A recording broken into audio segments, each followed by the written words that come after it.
Oke, karena kemarin itu pertemuan pertama ketika kuliah, kelasnya Pak Nafis itu menggunakan kondom gergaji, yang mana itu nanti di bab yang ke-8. Sekarang baru kelas yang pertama masuk dalam buku Falsafatuna karya Muhammad Bakir Sadar.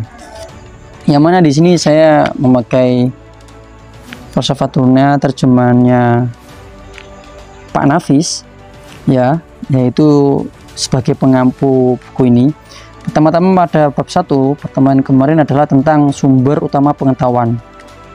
Nah, dari judulnya sendiri kita ketahui bahwasanya sumber utama pengetahuan itu bisa dimaknai dengan dari mana lahirnya pengetahuan.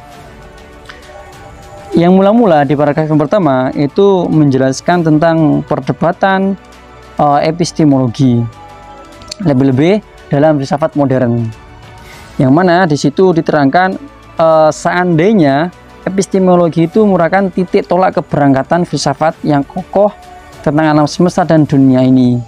Jadi di sini intinya epistemologi itu sangat penting karena dari situ ia akan menjadi neraca, dan karena selama manusia itu tidak mengetahui neraca atau tidak tahu nilai-nilai benar dan salah, maka mustahil ilmu apapun akan ditemukan setelahnya. Selanjutnya ke paragraf yang kedua, ini merupakan salah satu cara bagaimana kita mencari sebuah pengetahuan. Yang di sini itu pertama melalui penyelidikan dan juga penelitian. Ini merupakan salah satu dari cara untuk mendapatkan sebuah pengetahuan, lebih-lebih pengetahuan dalam bidang filsafat.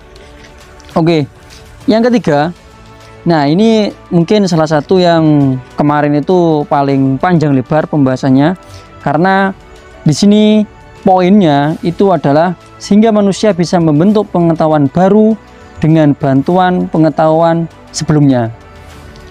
Nah, ini merupakan salah satu epistemologi yang mana seseorang itu bisa mengetahui pengetahuan yang lebih banyak itu setelah ia mengetahui pengetahuan sebelumnya. Contohnya, ketika mula-mula waktu kita masih TK atau SD, seringkali kita mendapatkan sebuah ucapan dari guru TPQ bahwasanya wajib itu adalah kalau kita tidak melaksanakan nanti akan mendapat dosa.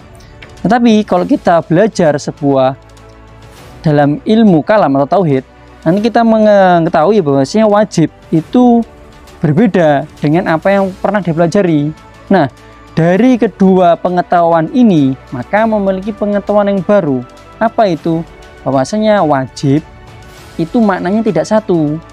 Kadangkala maknanya itu nanti kalau tidak melaksanakan dapat dosa, tetapi dalam makna lain itu harus ada. Itu salah satu makna wajib.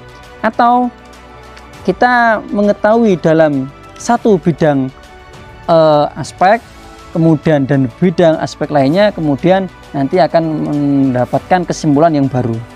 Itu merupakan salah satu pengetahuan yang baru. Oke. Di paragraf yang selanjutnya di sini membahas tentang pengetahuan dibagi menjadi dua. Ini pengetahuan yang utama. Yang pertama adalah konsepsi, yang kedua adalah justifikasi. Konsepsi mudahnya itu adalah suatu kata yang tidak membutuhkan kata lain, jadi tidak ada hubungan kata lain. Misalnya kalau di sini itu awan atau cahaya, atau juga bisa nanti suara. Kata kata panas, kata cahaya, kata suara itu kalau tidak digabung dengan kata lain, ini dinamakan pengetahuan yang sederhana, atau kalau di sini namanya konsepsi. Nah, kalau justifikasi itu sudah ada gabungan atau ada penilaiannya. Misalkan panas dihasilkan dari matahari. Nah, panas tadi itu konsepsi, dihasilkan dari matahari, ini adalah sebuah penilaian dari kata tersebut. Dan juga di sini diartikan dengan matahari lebih terang daripada bulan. Nah, kalau misalkan kita ambil satu saja, matahari, ini kan konsepsi, tetapi tidak ada hubungan dari mana lain. Oleh karena itu, karena justifikasi itu ada sebuah penilaian, maka kata matahari ditambah lagi lebih terang daripada bulan, dan masih banyak lagi contoh-contoh yang lain. Jadi pengetahuan yang utama itu hanya dua, konsepsi dan justifikasi. Mungkin itu kemarin itu kesimpulan dari belajar falsafatuna untuk pertemuan yang pertama.